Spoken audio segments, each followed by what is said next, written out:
It's funny, I keep having plans and then the world keeps derailing me. I was part of my way through writing the 2-part Jewish civilization video, and I've already done the research for the Mesoamerican and ancient Egyptian civilization videos. But much like what the fuck is the left doing, the events of the outside world keep intervening in a way that I feel compelled to make more current events videos as a sort of public service to the audience. This video was pushed by the recent Joe Rogan podcast with Daryl Cooper. As a professional historian, in that studying history is what I do full-time to pay my bills, and I read about 20,000 pages on history or the social sciences on a yearly basis, I felt it as a sort of moral duty to talk about this topic, to try to share what the evidence that I've seen says. There's been this whole thought meme spreading across rightist circles that Winston Churchill was the villain of World War II, that Winston Churchill caused millions of deaths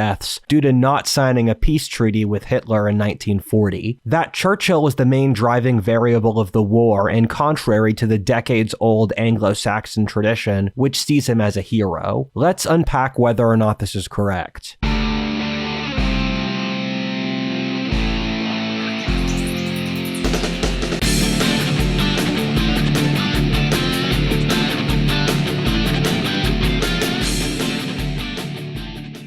It often feels like the internet gives nothing but frustration and argument, taking your time and energy while offering you nothing. Thankfully, the online world does have something to offer you in the form of YouGov, a leading internet-based market research company trusted globally. YouGov conducts polls on a variety of different topics, ranging from politics to pop culture, and the best part, you get paid for each poll. I really enjoy YouGov because they have polls on things that are relevant and interesting, things I actually care about and want to give my opinion on. It's a great way to fill time while I cook or have the TV on. I can take a few polls and earn a few points that I redeem for Amazon vouchers and cash for coffee. Joining YouGov is completely free, and the polls are easy and interesting. As a member, you'll earn points for giving your actual opinion on topics that matter. So why not turn your opinions into rewards? Click the link below, sign up for YouGov today, and start earning.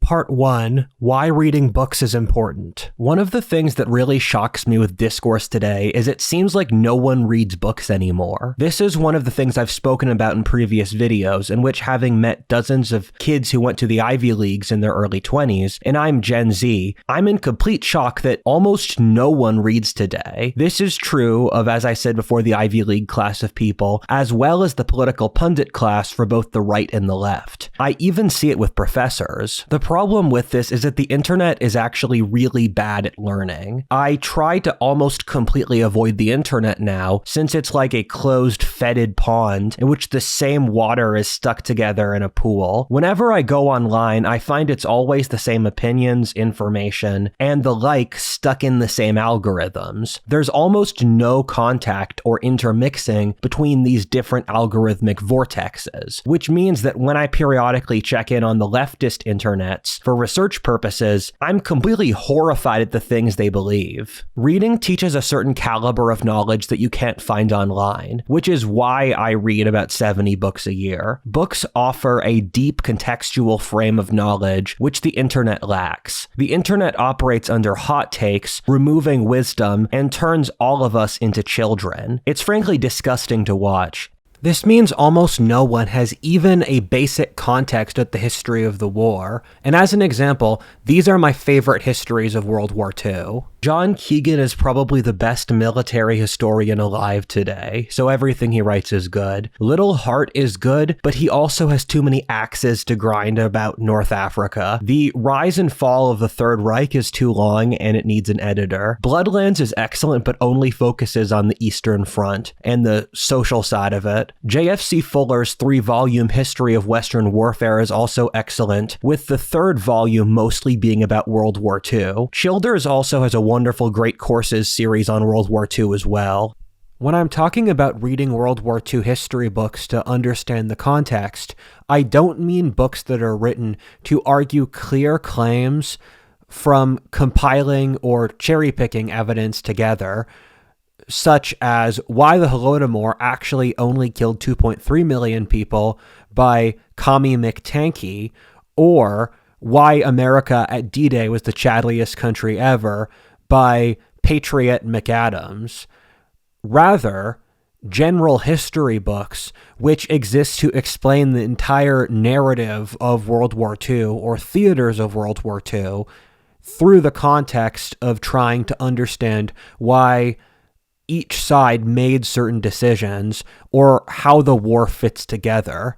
Because you need the latter book, because only through that will any of the details make sense. When I look at the discourse today, the people who do talk about World War II the most are propagandists. When I see people talk about this war, I see enormous gaps of knowledge which are just embarrassing. Literally reading a single major history of World War II would disprove a lot of the theories now. The thing that I see is that people are looking for certain narratives, they isolate variables with no understanding of the underlying context, and they try to rip it apart. And the most embarrassing part of it is the lack of the understanding of how these different variables fit into the broader equation. You have my word of honor that I'm not going to do that, and that this is the most accurate narrative of the war that I can write for you. This is a video which mostly exists to provide context. When you want to lie without directly falsifying stats, you instead choose to tell a story with certain details and without others. Marxists are the most guilty of this, in that Marxist histories are normally so deceptive that it's often not even worthwhile to read them. I've read histories written by liberals, Christians, Muslims, fascists, anarchists, libertarians, rightists, and other groups, while in general the only group where you can't take it and leave it with their biases are Marxists, since their lies pervade every layer of their mental narrative. For the other authors, you can say, I can see their biases here, but then this thing seems honest. Marxists do the most work to establish a highly advanced grammar of deception. If you're interested, read the text while here. People like to say that the victors write history, and thus the field of history itself is not trustworthy. This is true up to a certain point. Hell, I've spoken a lot about how the managerial class has rewritten history recently to fit their propaganda. However, using this to just throw away any history writing, especially so in the 20th century, a century which is absurdly well recorded, is just ridiculous. Let me frame it this way. For every major war of the last 1,000 years in the Western world, we have narratives and histories of the war written from both sides. We have English and French narratives on the 7 or 100 Years' War. We have narratives from both sides of the Civil War, and in fact,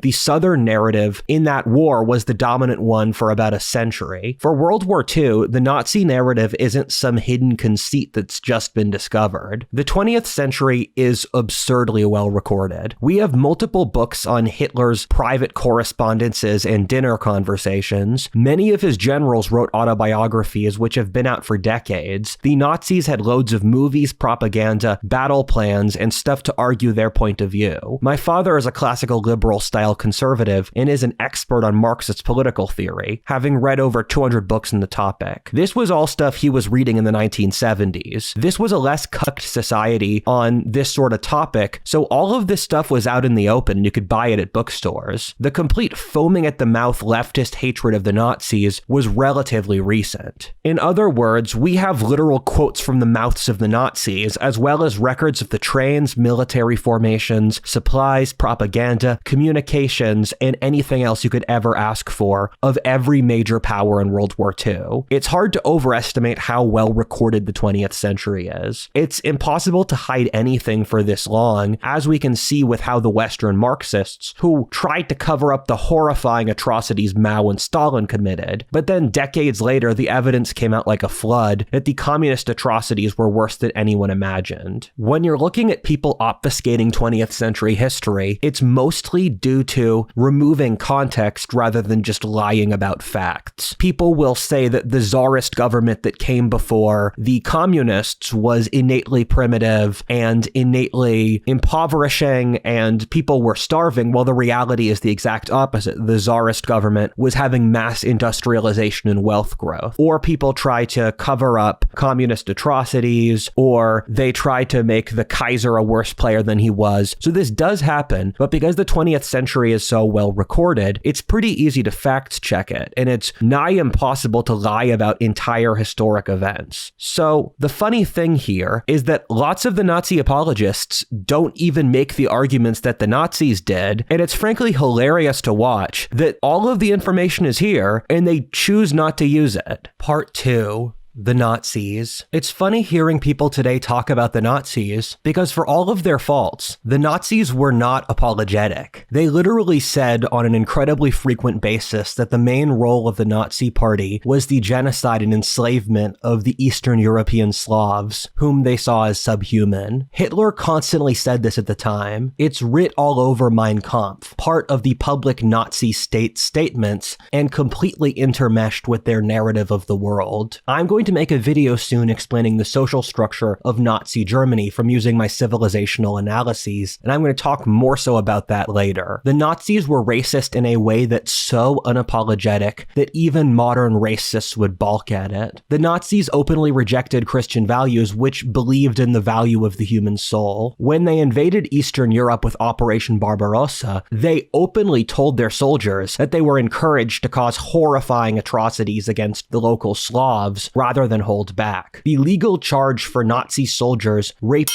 Slavic girls wasn't rape, since they didn't see the Slavs as human, rather miscegenation or race mixing was the illegal part of it. If you look at the Nazi educational system, they openly divided the world into different races. Some, like the Aryan Germans, were born to rule, and others, like the Slavs or blacks, were born to be slaves. The Nazis purposely removed educational standards among the conquered Slavs, aiming to keep them perpetually illiterate. The Nazis had one of the largest slave states ever in history, conscripting tens of millions of Slavs. The Nazis openly called Jews, Slavs, and a majority of the world's population subhuman who didn't deserve rights of any kind. The Nazis had a plan called the Hunger Plan, in which, in the drive for Lebensraum, or living space for Germans in Eastern Europe, they would need to genocide about 100 million Slavs. They implemented the Hunger Plan as they conquered Eastern Europe, purposely starving the local population, and this is partly why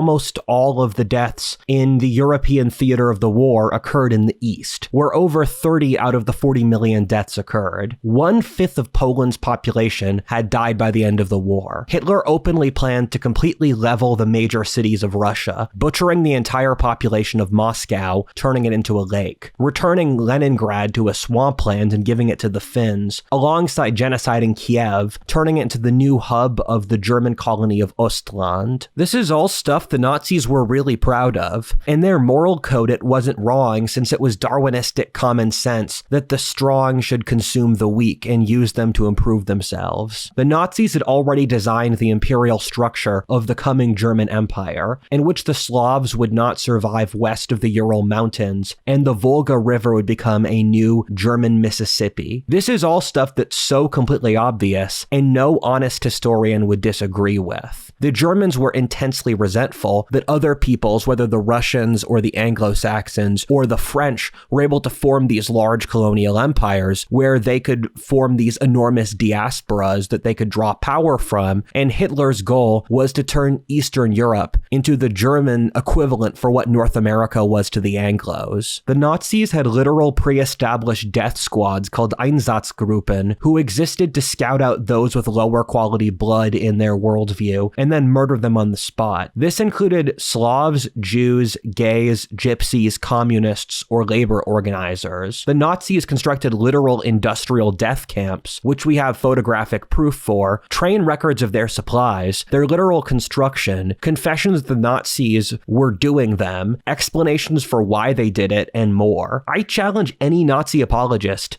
to go to any Eastern European country and say the Nazis weren't genocidal genocidal. You'll get into a fight with people whose grandparents were killed by the Nazis. I literally know about a dozen people who had their family members killed by the Nazis back in Europe. The Nazis openly rejected Christian morality, which they saw as making men weak. They saw the Christian belief in the soul as a blockage to their genocidal plans. The Christian church in Germany, and especially the Catholic Church, which Hitler saw as a great rival because it did resist him up to a certain point, was muzzled. Hitler openly viewed Christianity as one of his greatest enemies. Read this text wall for more context if you're interested. Hitler was also economically socialist, in which he stopped entrepreneurs from making companies, created corporate monopolies with the state, shut down free speech. He made striking for higher wages illegal and kept Germany's wages artificially low. He forced all young people to spend their free time in youth groups, which had the goal of indoctrinating them. The point I'm trying to convey here is that for normal Western conservatives who believe in stuff like freedom, God, capitalism, or the Western tradition, the Nazis are our enemies on literally everything that we believe in. Hitler openly said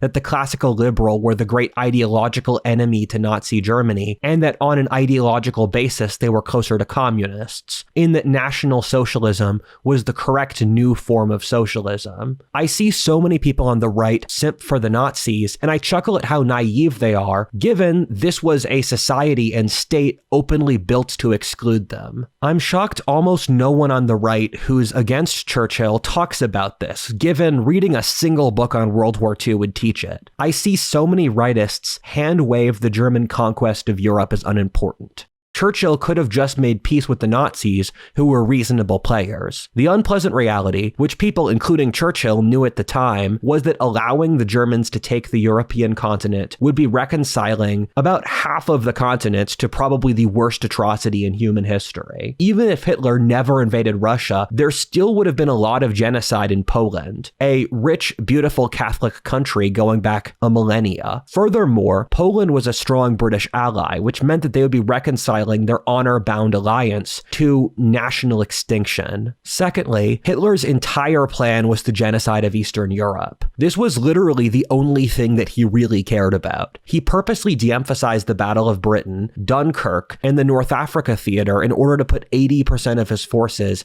into taking Russia. The reason Hitler pulled back from the bombing raids on Britain while he was about a week from winning air superiority was that he needed to move said air forces against the coming invasion of Russia. As a reminder, World War II in Europe was almost exclusively caused by Hitler. When you're looking at World War I, it's a significantly more complex war where it's difficult to disentangle the different variables, but World War II is more simple. You can see that the British and French bent over backwards to stop war with Germany through the appeasement that occurred at Munich after the seizure of Czechoslovakia. Hitler was pretty open about the desire to start a war with Poland, which he saw as one of the biggest parts of Lebensraum. And again, keep in mind, in the Nazi worldview, war is innately good. Hitler wanted a permanent war in the Urals against the future Slav remnant state that he would keep so that the Nazis would have to fight it for centuries in order to maintain their virility. Hitler chose to start World War II, and the British were very reluctant to fight, with the start of the war being seen as a tragedy in the Western countries. What effectively happened here is that Hitler needed to conquer Poland for Lebensraum. Britain and France were allies of Poland, and thus they stuck out their necks to help Poland, and that's what started the war. I frankly find it disgusting that the Nazi apologists don't actually follow the Nazi line of argument. You can't call a nation which openly glorifies expansionist war as the highest good a victim. You can't say genocide is bad when the Nazis didn't think that. When asked about justifying the Holocaust, he said no one talks about the Armenians anymore, showing that he thought there was nothing wrong with the earlier genocides which occurred in Turkey 20 years earlier, involving the mass murder and export of their Greek and Armenian minorities. I find it hilarious that the defenders of Nazism are actually saying that the liberal value system is innately superior by trying to prove that the Nazis fit into a liberal moral code by not committing genocide. If they were honest, they'd say that in the Nazi moral code, genocide is acceptable, but they won't do that since they're cowards. Daryl Cooper has said that Churchill is a monster for the atrocities he committed in World War II, which is absolutely insane. insane, given numerically Britain killed almost no people. As a source from Matthew White, who's bipartisan and the most respected author on atrocity stats, is that in World War II, the total death toll was around 65 million, and 40 million of which occurred in Europe, 20 million occurred in Asia, and over 30 million occurred in the Eastern Front between the Nazis and the Soviets. The Western Front killed about 5 million total. The British only killed 1 or 2 million people at most, which makes Britain one of the most humane factions in the war by far. He also says Britain started civilian bombings, but let's keep in mind the Germans were doing mass bombings of civilian centers in Britain beforehand with the Battle of Britain. Keep in mind the Nazis themselves did not see atrocities as morally wrong, while the British did, which just makes the argument silly. The Nazis killed something like over 20 million people total. Hitler always fantasized about making peace with the British, who he saw as ideologically dangerous, but also fellow Aryan kin, who were being misled by Jews in order to not realize their shared self-interest in attacking Russia. If Churchill had made peace with the Germans, it would have reconciled the Nazis to attack Eastern Europe. This was a war that the Germans nearly won as is, in which people were surprised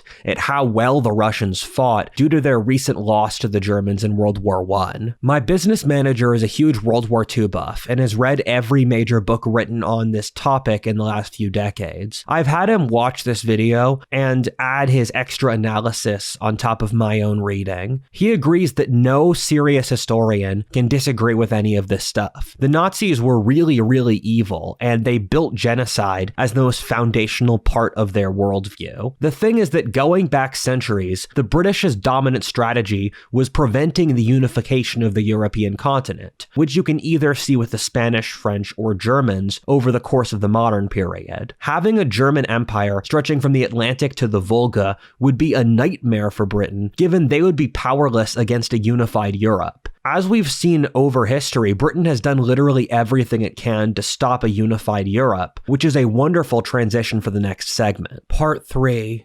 Churchill. I was completely dumbfounded when I heard people say that Churchill was the reason the British Empire fell, since it's such an insane opposite of the truth that I just find it unbelievable. For a frame of reference in the social context he existed in, Churchill was seen as so imperialistic, reactionary, and aggressive that he was practically an exile from British politics for decades as the nation became socialist. If there's literally anyone in British politics of that era who you could blame for the fall of the empire, it's not Churchill. For example, let's look at the Socialist Labour Party. One of the major issues Britain hit with the loss of the empire was that before World War I, only a tiny minority of Britain's population could vote. The upper classes were the main proponents of the empire, and so when only 3% of Britons could vote, the empire made sense operating out of their self-interest. However, in order to get warm bodies into the trenches, the British had to shift over to universal suffrage, including women due to World War I. The average lower-class Briton mostly cared about improving working conditions, which is fair to a certain degree, given the average Briton lived in completely degrading poverty. Over the course of the World Wars, Britain became a socialist country. The Conservative Party was for the empire, and the socialists were against it. Due to this process, Britain became the most socialist country in Western Europe, with a 95% tax rate, state takeover of most of the important industries, the banning of gun ownership, the increase of the bureaucracy by a factor of 100, the death of the empire, the end of the aristocracy, amongst other things. If we're blaming anyone for the death of the empire, why not blame the people who openly called for the death of the empire, or the socialists? This also doesn't talk about a variety of other factors. First of which is that the death of the empire occurred more than a decade after the end of World War II. Also that every major West European country gave up their colonial empires, not just Britain, due to how crippled and impoverished they were due to the war. If not a single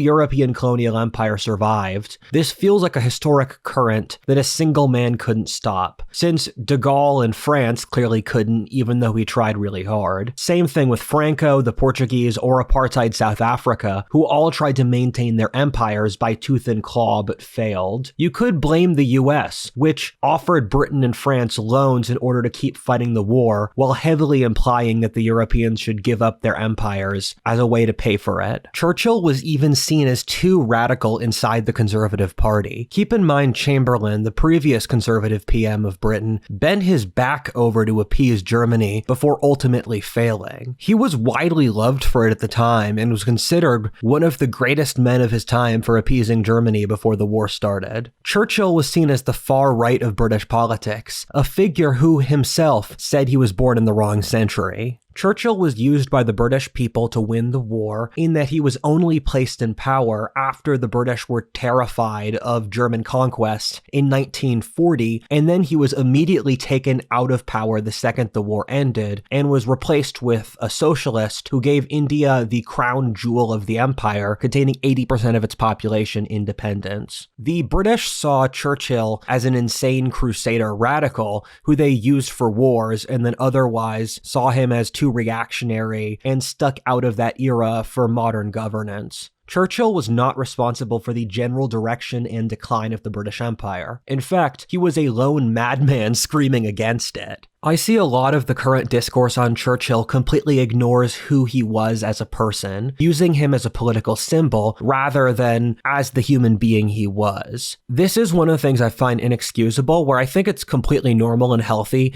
to have critical discussion about historic figures. And the thing I'm noticing here is that it's not actually a historical discussion. It's more so ideological game of Go, of trying to pick certain symbols to attack in order to use them for an ideological gain. And the way you notice that is by looking to see when will people use language in a way where they're not trying to understand who that person was and why they made decisions. It's a critical lack of empathy. And you say this purely independently of politics, but Churchill was a truly great man. On a scale of pure achievement, probably one of the greatest men of that century. As a story from my personal life, I was suicidal when I was 15 and I'm now 23. I was not in a good psychological place. This moment changed my life when I stood in my dad's kitchen past midnight because I couldn't sleep, holding up a giant knife against my arm.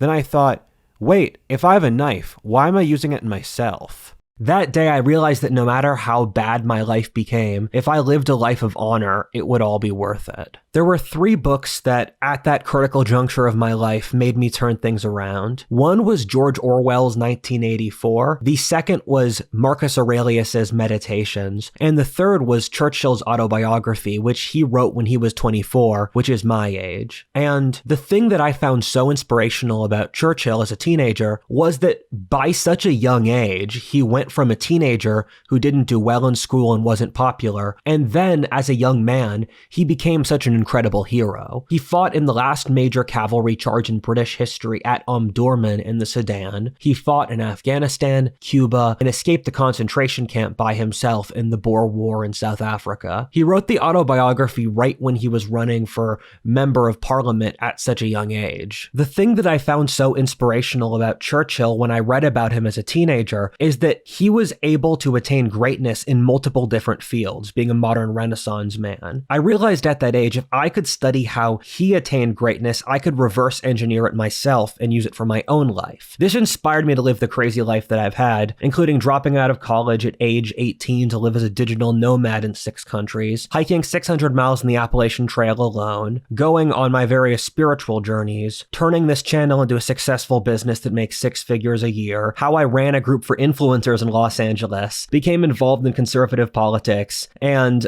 you should watch for the new projects I need dropping soon in the next few months, and also to study these topics and try to be an intellectual. I apologize for the shameless bragging, but I am the narrator, so I will take certain liberties for self-promotion. But back to the story. Besides being a heroic figure at a young age, Churchill became one of the youngest sea lords or leaders of the British Navy, in which the failed Gallipoli campaign was his brainchild. He also helped pioneer tank warfare, which broke through the deadlock of trench warfare that made World War I such a horrifying event that killed millions. He was a best-selling author, including writing legitimate histories, of which the 4-volume History of the English-Speaking Peoples, which I've read, is incredible, alongside his 7-volume History of World War II. He was also an accomplished artist in several fields, whether painting or bricklaying. If this discourse was honest, there would at least be some discussion of who Churchill was was as a man, since only by understanding his character could you look at why and how he made decisions. Even if you dislike him for political reasons, Churchill had so many admirable traits as a person, being one of the very last Renaissance men and adventurers in an age that prized mediocrity, conformity, and standardization. However, since none of this is really about Churchill, we don't talk about Churchill. Thus, to summarize picking Churchill as a figure who killed the British Empire is beyond insane, since he was the figure out of anyone in that time period who fought the most for it. A great irony is that before Churchill became seen as a rightist villain, he was vociferously hated by the left for being too imperialistic. They talked about his quotes where he was against women's suffrage, alternately his handling of the Bengal famine which killed millions, his imperial wars, or how he said Islam would be the most dangerous opponent of the West in the 21st century. Winston Churchill completely loathed the communists, and thus treating him as someone sympathetic to the left is insane. The British government before the German seizure of France literally were about to attack Russia due to their alliance with Germany at the time and Russia's attack on Finland. Look this up. It would have been an absolutely terrible decision, but lots of authors like Liddle, Hart, or Carroll Quiggley have written extensively about it. I was just rereading Matthew White's book on Atrocities as I was producing this video, and he makes a very interesting point, where he said that for the isolationists who think that the British and the French should have kept out of Germany's attack on Poland, is that due for ideological and strategic reasons, both the Nazis and the Soviets were the natural enemies of the Western democratic countries. And so the choice wasn't fighting none of them, it was really fighting one or both, where we nearly had a timeline where the Soviets and the Nazis worked together against the British and the French, which the Nazis would inevitably double-cross the Soviets as they did, and they had no idea how things were going to work out. So when you're looking at Churchill's perspective, it's easier to start a war or to continue a war where it's just fighting against Germany than one where the situation gets worse. Hitler actively put himself out of his own way to be as dangerous for the global order as possible. Stalin killed more people, but Hitler made it his policy to destroy the current European social order and to wreak as much chaos as possible, which made him the natural enemy of everyone else in Europe. I also want to emphasize this point because I think a lot of people forget it, that Churchill did not start World War II, and in fact he was not even in power at the start of World War II, being in political isolation and exile, while Neville Chamberlain was the British Prime Minister who declared war on Germany. So what happened is that the British got involved in a war, which the Germans started by invading Poland, and then when they were worried they were going to lose, they shoved Churchill, the old war hero, into power. When asked about working with the Soviets after Hitler double-crossed his Soviet allies, Churchill openly said in Parliament, "If Hitler were to invade hell, I would put in a good word for the devil." Churchill openly hated the communists more than the Nazis, but because he was an old-school conservative, he saw the Nazis as innately godless, tyrannical, statist, and evil. Churchill was the madman who was against the Nazis, while the whole rest of the British nation begged for appeasement to work. Hell, the earlier British Prime Minister Neville Chamberlain literally received the Nobel Peace Prize for appeasing Germany and was wildly popular at the time. Churchill, alongside Patton, were trying to get the Western Allies to attack the Soviet Union after the end of the war, scheduled for July 1st, 1945, since he saw the Soviets as such a great threat. Churchill, unlike FDR, tried to actively push against the Soviet conquest of Eastern Europe after the war. He attempted to block the Soviets from taking Hungary, the Balkans, and Czechia, while sending large amounts of aid to help the Free Polish uprising against the communists and Nazis. Saying Churchill wasn't based enough is about as ridiculous as you can get. Part 4. Honor. One of the worst things in our culture is the criticism of the greatest men for not doing enough, alongside criticizing people for fields of operating in which we know nothing, both of which are incredibly immature things to do. For the first, you're taking the best people in history and saying what they did is not enough. And if that's the case, what's even your frame if the best isn't enough? And secondly, I don't criticize pilots because I don't know how to fly a plane. I don't criticize investors because I don't really know how to invest. When someone's operating in a field where I know nothing, I shut up and I try to show them some respect. Before I want to get started, I want to say this isn't about the historic event itself. I don't really care if you want to do counterfactuals about World War II to shadowbox the best decisions. I started this channel out for the first 7 years as alternate history, for example, where I think I made a literal exact alternate history where Churchill makes peace with the Nazis. That's just part of military history, and open debate makes all of us stronger. History nerds forever have loved to debate about what was the correct decision or not, and who was the best commander of a war. That's the point. I stand for open and honest debate of history, not propagandistic cherry-picking of a historical narrative to prove an ideological point. You can tell the difference from the level of rationalizing and the degree of emotional investment in the argument. It's the intentions that matter here, not the thing itself. For example, when historians argue about atrocities in some long-gone ancient war as an academic exercise, it's very different from people needing the numbers for the Holocaust and Holodomor to be as low as possible. In the companies I've run, I've had a policy that if someone does good work, I force everyone else to clap and thank them, and then we publicly tell everyone how much I appreciate them. This is since it's very easy to sit on your ass and do nothing, and very hard to attain greatness. The culture of cynicism and criticism is so lame. What have these people done to warrant the criticism of a man vastly greater than them? Even if you criticize him on his choices in the war, Churchill is a vastly superior man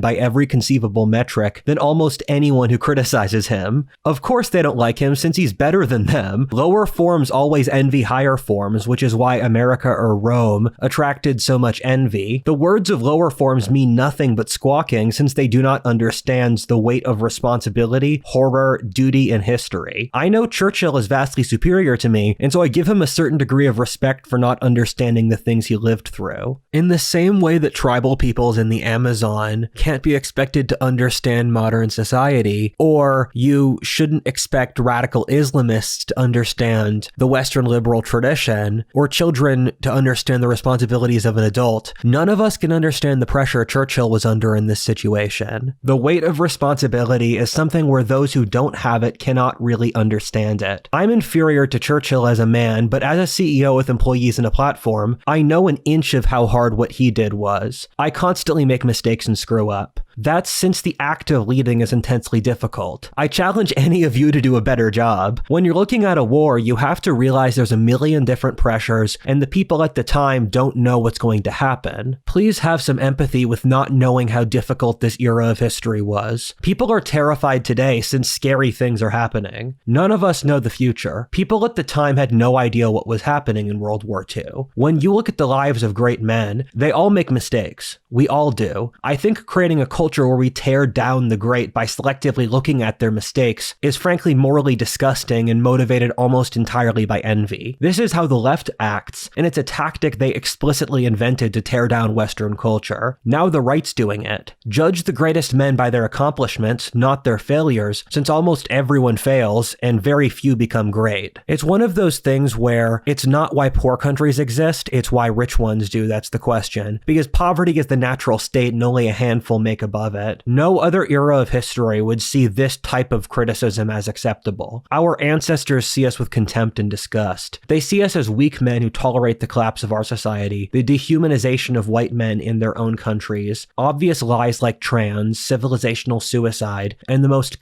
society ever. No one else in history is impressed. They think this is a pathetic attempt to project our own insecurities onto men ostensibly superior to us in any conceivable way. We couldn't stand a second fighting the world wars today. Your grandfather is better than you. What's going on here is that people need a single ideological narrative that Churchill is bad for their narrative. Thus, they're cherry-picking a single line of history in which they'll become children if you disagree. I know this since whenever I've pushed back, I get an insane emotional response. If this was legitimate, I'd see paragraphs looking at the context of British command at that time, but I don't. The thing is that history happens for complex reasons, and no one's really in control. History kind of just happens, often from complex and difficult to entangle culture, economic, and demographic reasons. No one is actually trying to understand why the British Empire fell here. This is a backtracking of our current anti-Nazi policies, decades to find a villain masculine that can justify our current narrative. This is, as I will explain later, an attempt to escape the fact that we ultimately are responsible for our own society's collapse, not people who lived a century ago. These tactics all started with the left, who has a very immature notion that progress just happens and you should support progress whenever it does. So they draw this straight line, while in reality, history is insanely chaotic and difficult, and it's impossible to predict the next step because there's hundreds to thousands of factions constantly fighting each other. Drawing their straight causation lines to say that blank event like the Protestant Reformation caused modern wokeness is a super immature thing the left does, since they believe in linear progress. History is actively carved out every day by millions of people. Keep in mind, every major country of this era was by today's standards racist, patriarchal, or homophobic, including the Soviet Union. The only thing even approximating wokeness showed up in the mid-20th century and was carried out by leftist academics who were trying to launch a cultural revolution. So why are we blaming Churchill for this rather than the weakness of the current regime which let the woke win? The logical answer is that due to complex reasons, the Western elites were unusually weak, which allowed their infiltration by Marxists. I'm just using Occam's razor here, and we don't need to overcomplicate this. We have records of Marxists saying they wanted to do it. It's unclear that if the Nazis won World War II, for example, then America wouldn't be even more left-wing as a way to counteract them. There's no reason to put the causation in this place except emotion. I grew up in an honor culture since I grew up in rural Pennsylvania and my ancestors were from Ireland, Scotland, and Northern England. My father would tell me growing up that the only thing that matters in life is honor. He didn't care what career I got as long as I lived with honor. He said, Rudyard, there are certain hills you have to die on to be a man, and when all's said and done, did you stand where you needed to? I'm explaining this since an enormous cultural difference between our society and the one Churchill or the Nazis lived in was the rapid collapse in honor culture. You need to see this whole war through the prism of honor. In an honor culture, an insult must be fought back. You could see the start of World War I as a sort of clan honor dispute like Niall's Saga or the Hatfields and the McCoys. People treat honor as silly, but honor is in a lot of cases the same thing as masculinity. Nations which lack honor get conquered by those who have it. If you lack the will to fight over what belongs to you, you will lose it. Mocking honor is the pathetic conceit of a dying, conquered society, so up its own ass in cynicism as to be committing suicide. Europe's leadership class in this time period was deeply steeped in honor, although the Nazi version was deeply abusive and evil. For the Nazis, honor meant winning, not having any real principles. The Nazis declare war on the world since the humiliation of World War I was too great. Churchill, as part of a proud aristocratic tradition, saw honor, much like my father, as the most important thing in life. Fun fact, Churchill was a direct descendant of the Duke of Marlborough, who won the War of Spanish Succession at the start of the 18th century, single-handedly saving Europe from French conquest at the Battle of Blenheim. When Germany invaded Poland, the British and French were bound by treaty to protect Poland. What happened after is that the Germans conquered the French and the British decided to keep fighting. This is the point Churchill critics dislike, that they just want him to give up. And I find this laughable, because I thought they were men. Churchill was a visionary in that he knew the British could win, and he actually did. As men, if you can win a war, you should, and with any reasonable assessment of success/fail, Churchill ended up winning. It's completely dishonorable and unmasculine just to give up. Did your dad not tell you this or something? There's something profoundly beautiful and tragic in Europe's world wars. In that, tragedy was a genre invented by the Greeks, which they used for plays and writing, where the purpose of a tragedy is to show the rise and fall of a great man. And what always happens in tragedy, and Aristotle made quite advanced philosophic points based off this, is that the very same traits that let you rise to greatness are those that push you to your downfall. In that, the hero tries to push for greatness one too many times, he hits hubris, and then it all falls down. For the Europeans, their drive to honor and technology and excellence, which created the European world we now live in and brought about modernity was also the thing that brought about Europe's downfall, in that the Europeans were so vigorous and technologically advanced that the one people who could destroy Europe were the Europeans. And you can view European history starting in 1914 as this tragic downfall of this glorious civilization that effectively committed suicide. And once you start seeing the lights go out across Europe, they didn't click back on for a very long time, and I would argue that they still haven't today. You need to emotionally process this loss, because only through doing so can you attain objectivity about it and figure out how Europe can save itself again. The world wars are over. We now have to figure out how Europe can survive and regain its glory today in a different context. The idea that we can act as if these historic figures could completely understand the entire future of the war and its outcome is just ridiculous. This is how incredibly immature and weak people view the world, since they don't understand the weight of titanic responsibility this entails. When the war started in Poland, the idea that this war would end with the Americans and Russians dividing up the European continent with the atom bomb and fighting in North Africa is ridiculous. Furthermore, the idea that we can backtrack responsibility for modern wokeness, which is really what people are talking about decades to completely unrelated events, is just insane. It's as if someone wanted to blame the American Revolution on the 30 Years' War, or blame the moon landing on World War I. Keep in mind that if Churchill does make peace with the Germans,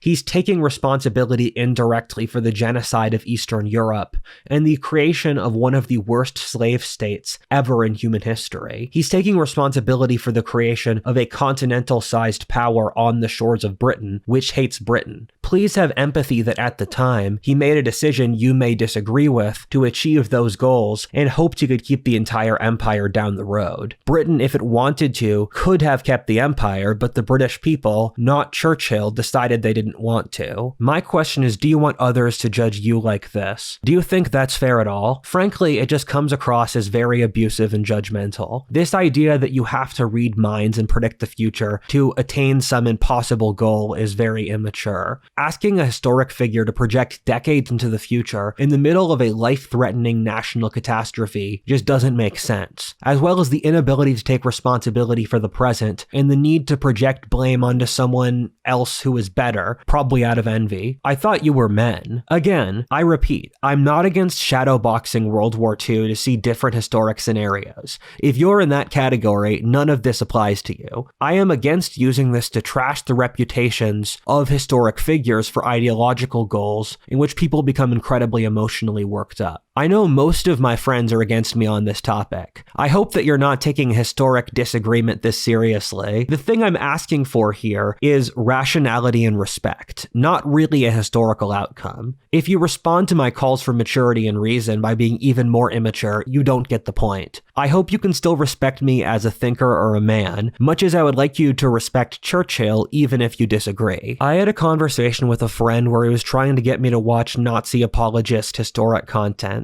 I gave him a hard no. He was shocked and kind of angry, saying that I wasn't being reasonable. The conversation, long story short, involved me saying that not all of life is reasonable. Our society likes to pretend every player in a game is rational in good faith, which is insanely naive, given, in fact, almost no players are. Only a few modern Western countries even attempted to attain good faith objectivity, and they still failed. You need to treat people as they are. I told him that if I worked with the Nazis, it would be a complete rejection of my being. As a person of Britannic ancestry, the Nazis are a complete rejection of my people's ancestral folkways of freedom, individualism, honor, and rule of law. The Nazis were against my religion, Christianity, viewing it with contempt. The Nazis openly saw my politics as a classical liberal with contempt. The Nazis also don't believe in the truth or compromise, so any concessions I give will be seen as weakness. If the Nazis won, they'd put me in a camp as a dissenter, so why should I work with them? Not everything is discussion. There are times for hard no's. There are people where if you compromise with them, you'll lose your identity. This is just obvious, and I don't know why others don't get it. I refuse to be a Nazi since they just take up without offering anything. Weakness is not a positive. As my father would say growing up, if you have nothing to die for, you'll have nothing to live for. I try my best to have empathy with Hitler, to try to understand why he made decisions and what his logical process is. In that empathy is the understanding of someone else's mind,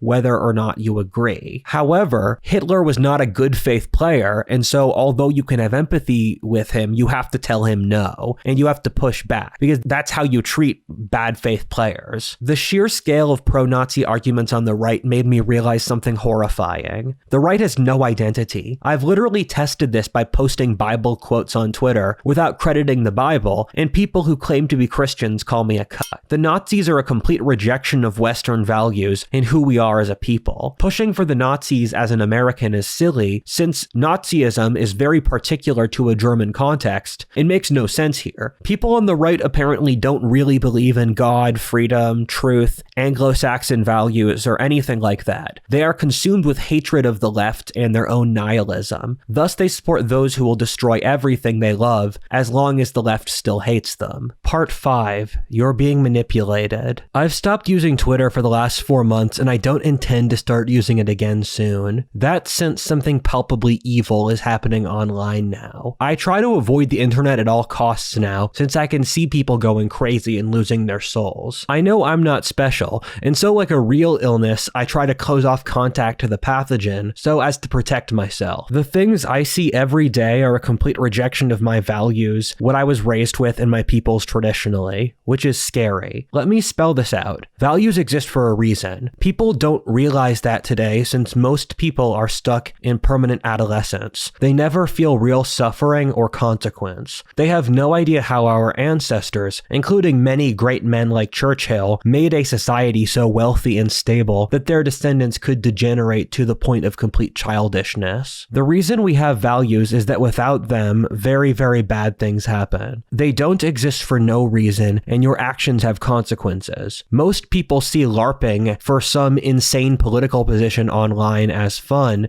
since it gives them dopamine hits and a sense of community. The right today is almost entirely based off mocking the left. There's no internal values. The problem is that our civilization is committing suicide, since no one is actually willing to be responsible. Leftist childish LARPing is killing us, and I refuse to see the right succumb to it. Being a Nazi isn't cool. It's legitimately an evil political position, which, if it gains popularity, will cause unimaginable horrors once again. The thing I can't forgive is that this was all done by people who are propagandized to not be Nazis, and they're not even consistent with the Nazi code. We all know being a Nazi is morally wrong, since the society is obsessed with it. In order to spite the society, people pretend to be Nazis, even though it's still a terrible political position. You know you could pick literally any other faction of rightism, and being Nazis is literally exactly what the left wants us to be. In no logic does this make sense. Cool it with the Nazi shit, guys. Furthermore, if you are a Nazi, just commit to the bit. The Nazis would not respect you since they were completely unironic. You're still trying to justify Nazism within the liberal framework since you know it's morally wrong deep in your soul. This is just stupid, evil, and immature by any metric. The blunt reason people care about Churchill and almost all of the political issues today is because their lives are garbage. The average American is poor, lonely, depressed, sexless, angry, and hopeless. It's funny how Churchill went from being a rightist hero 2 years ago to a rightist enemy today, right when people's lives got worse. However, rather than having an honest, mature discussion about this society, people look for scapegoats instead. This is silly. Can't we actually talk about the issues in society today, rather than blaming external events? You need to admit powerlessness, that your life sucks, and blame the current regime, whose fault it really is. Why are we blaming people 80 years ago and not those today? I've lived a very strange and difficult life. I've nearly died several times for various strange, implausible plot reasons. I can tell you with complete certainty that bad things can happen when you make decisions. Once you experience enough suffering, you realize that you have to take life seriously and not be stupid. This is why I take my civilization's survival seriously. At the same time, the perspective of nearly dying so many times teaches you that most people care too much about social approval. People's entire identity is social media approval. People are becoming more stupid since they take silly things seriously, and they take serious things things unseriously. I know this video is going to piss off a lot of people on the right, but also I don't really care. At this point, I'm just grateful to God I'm still here and see it as my duty to tell you the truth. And I see it as a moral duty to keep the right accountable. I'm trying to do this out of love. One of the things I see on social media is a certain degree of how the sausage gets made, or how media outlets communicate with people. I'm going to probably hurt your feelings here, but I hope you can understand why I'm doing this. A lot of you are being really manipulated and you don't realize it. It's horrible to watch as a person who helps make the collective rightist discourse, but for so many people, their entire identities are things other people made up as some kind of psyop. This is super obvious on the left, in which the DNC completely controls the minds and souls of their followers, which is something most rightists can agree with. Remember how within a day of switching from Biden to Kamala, influencer girls were making brat dances about how amazing Kamala is. Remember how the left flipped their opinions on Comey between loving and hating him 4 times. In the mid-20th century, Marxist academics literally set out media strategy campaigns in which they would target women, blacks, homosexuals, and other groups while de-emphasizing the working classes, since they thought it would get them more power more easily. The left established a system of psychological manipulation in which they would use symbolic stories and gradual control of the institutions to take over society. Read authors like Saul Alinsky, Gramsci, or Yuri Bezmenov, and they say all this stuff in public. Meanwhile, it still worked. The reality is the differences inside the right are as great as those between the right and the left, which I talk about in this video. Monarchists, classical liberals, religious fundamentalists, and fascists have practically nothing in common except fighting against the left. The American right, until very recently, had almost no fascist influence, and in fact, purposely kept 500 miles away from fascism. What the left did was to brand all conservatives as fascist, since it was an easy PR move. What happened is that the right grew so resentful that extremists decided to be Nazis despite the left. There were practically no Nazis even 4 years ago, and now Nazi apologia is mainstream. Do you see how this is so unself-aware? The Nazi label is literally a leftist straw man made to make the right look bad, and rightists chose to enter into it since they don't know enough the different, better types of rightists. The right is still stuck in the left's frame, and as long as that's the case, the left will win, since they design their frames where they win by definition. Watch my video on Shatter the Glass if you're interested in how to completely destroy the left's frame. I briefly want to throw this in because when I say that there are legitimate Nazis on the right, I frequently worry that that's going to be used by the left to feed their narrative that Trump and Elon and the current Republican regime are Nazis, which is completely untrue. In no universe are they Nazis or could be construed as Nazis. I don't even want to honor the argument, but there is a demographic of people online and young men who could be radicalized, have been radicalized, who are basically Nazis, and I worry this faction's going to grow.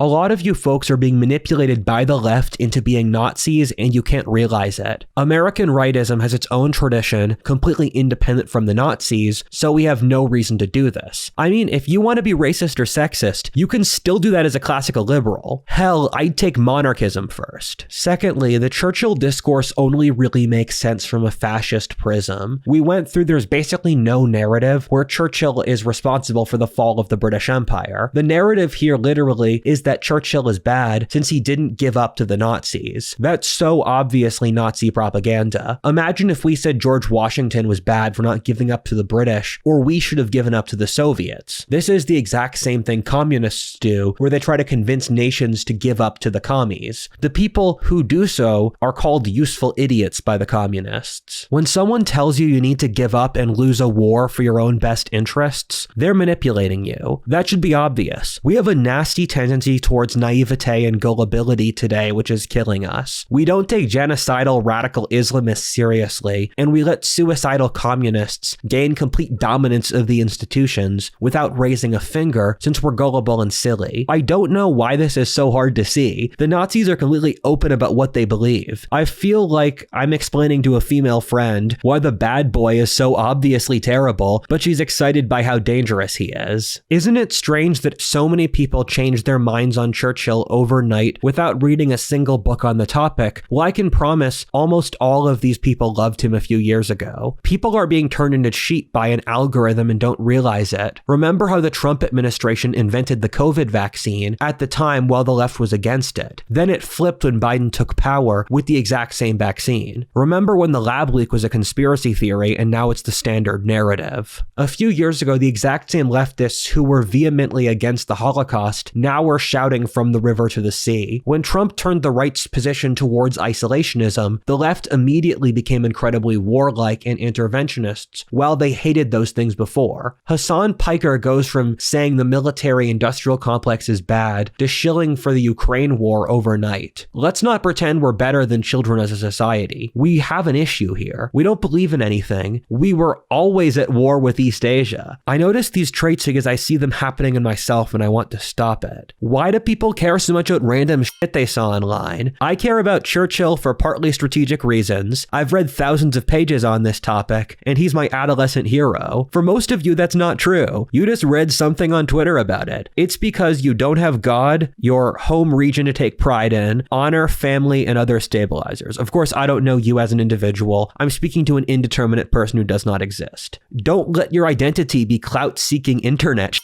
What I see happening here is the Nazi right is trying to invalidate a hero from the liberal right, of which I am a member. What happened was this became a useful way to virtue signal inside the right, including lots of people who don't know the context of the historic event, but just see it as based. I'm not going to blame all of them. Again, I don't think this is a big issue either. Churchill was a long-standing hero for decades by a faction of the right. They want to cow people like me, but I refuse. I refuse to work with the Nazi right, which doesn't believe in compromise or concessions. I have no place in their world, so I don't accept.